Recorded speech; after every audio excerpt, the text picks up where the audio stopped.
Bro, I'm low-key faded, bro. Highway.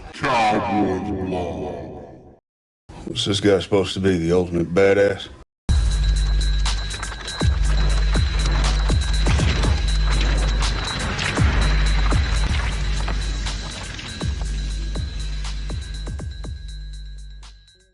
Hey, what's up, everybody? Today we're going to do a post-draft 53-man projection. This is serious.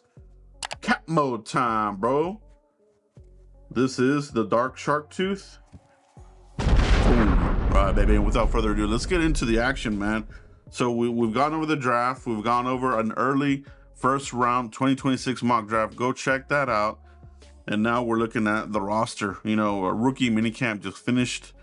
You know, just these guys getting acclimated to the system, the star, and this sort of thing. Nothing really breaking coming out of that. You know, there were no winners, no losers, no clickbait shit like that.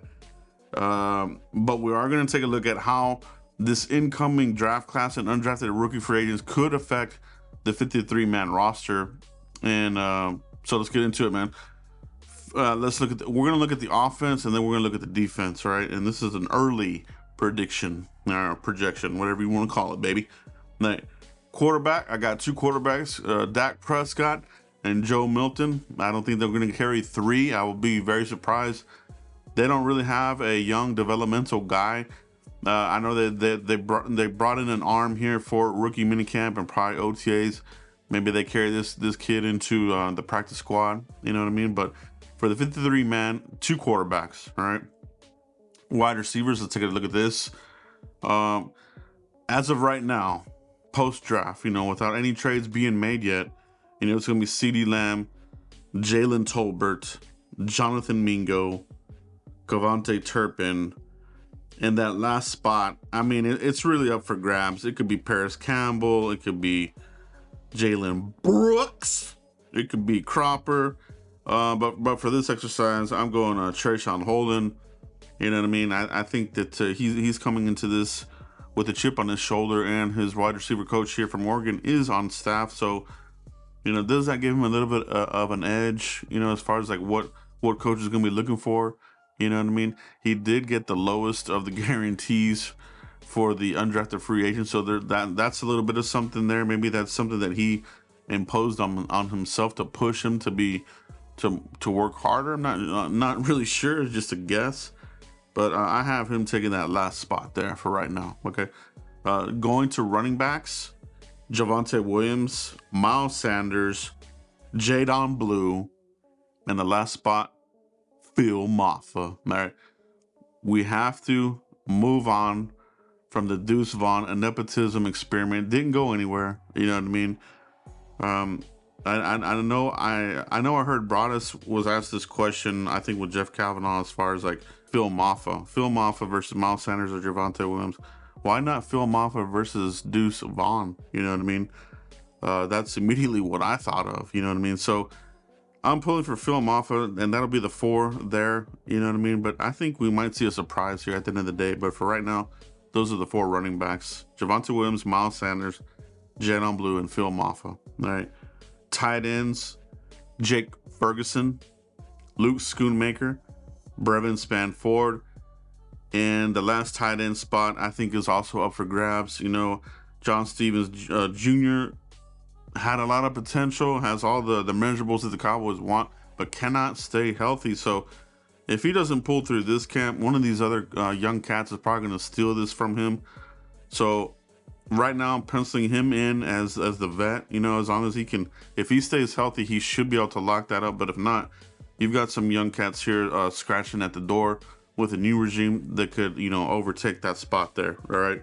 Let's look at the O-line. I've got 9 here. Tyler Guyton, Tyler Smith, Cooper Beebe, Tyler Booker, Terrence Steele, Asim Richards, Brock Hoffman, Robert Jones, and Ajani Cornelius. All right. So Cowboys usually go between 9 and 10 of these guys. So, you know, depending on the configuration of the other spots, this could go a little bit longer. It could be 9. But that's kind of the way I see it, you know. Austin Richards here, 4th-round pick. You know, I think they like his versatility as a tackle. You know what I mean? If Tyler Guyton has a hiccup or just doesn't look the part, you know what I mean, he could take over there at the tackle spot. Robert Jones gives you that guard depth, and Hoffman obviously is your center guy. And Johnny Cornelius, he gives you right guard and right tackle depth there. So I think that's where they go there. I don't know if they'll go a 10th there. I think if they did, it might be just one of the other depth tackles. I don't think it'll be Sadiq Charles. But that's what I have here. Let's look at defense, right? Early 53 post draft 53-man roster predictions. As I said, defensive line, we're looking at Micah Parsons, your edge rush specialist. All right. Marshawn Nealon, I think, is going to have a good second year bounce to him. Dante Fowler, you know, he'll get some pressure plays, packages for him. Donovan Izukwaku, the rookie, he makes it obviously. Osa Odigizua, Mozzie Smith, Solomon Thomas, Jay Tua, Peyton Turner, and the last spot. This came down to Justin Rogers and Sam Williams, but I think they go Sam Williams because it was a high pick, a 2nd round. But this is it for him. You know what I mean? If he has any hiccups along the way, shows up out of shape, or you know, it just continues to do knucklehead stuff, he'll be bounced, man. I think they would move on from him if he doesn't have his ducks in a row. But for right now, I have him making the team, and they go 10 deep there. Okay, linebacker, I have them going 5 deep here. Kenneth Murray Jr., the free agent. Actually, they did trade for Kenneth Murray, right? Jack Sanborn, Maris Leafau, Shamar James, the drafted rookie out of Florida, and Damone Clark. All right, those are the 5 that make the team. DeMarvion Overshown, he's going to be on PUP. All right, so he's not going to be ready. Hopefully they don't rush him back. You know, the initial reaction to that knee being totally torn to pieces was that he would be back maybe at the end of the season. Don't rush this dude back. Serious injury. He's gonna have to rehab that thing like crazy. You know what I mean? And honestly, I like that they took Shamar James, and I think they take another linebacker next year, you know, to be quite honest. Let's go to cornerbacks. Deron Bland, Kyer Elam, Savon Ravel, Kalen Carson, all right, Israel Mukwamu, and CJ Goodwin, your special teams ace who continues to make this team. You know, he has found a niche for himself on the Cowboys here, CJ Goodwin, you know. But those are the guys similar to Demarion Overshown. Trayvon Diggs, he'll be on PUP, right? So you're going to need to carry one of these guys for a sacrificial lamb. When Trayvon comes back, who will that be? It depends. You know, would it be one of these cornerbacks? Would it be somewhere? Would it be one of the defensive linemen? You know what I mean? Could be one of those dudes. Let's look at safety. All right. Cowboys, 5 safeties here. I think they go Malik Hooker, Donovan Wilson, Marquise Bell, Juanye Thomas, and Elijah Clark, the highest paid undrafted rookie. I think they really like him. Now, this will be interesting because I think typically they have carried 4. You know what I mean? Malik Hooker did hit his guarantees, you know, for the new year, so they're not going to cut him. The one that could be in trouble here to get cut would be Donovan Wilson. So if they wanted to go only 4 deep, Donovan Wilson could be one of those surprise cuts, you know, at the end of the season. And then they either look at Marquise Bell, Juanye Thomas, or Elijah Clark, you know, and then just go the 4. You know what I mean?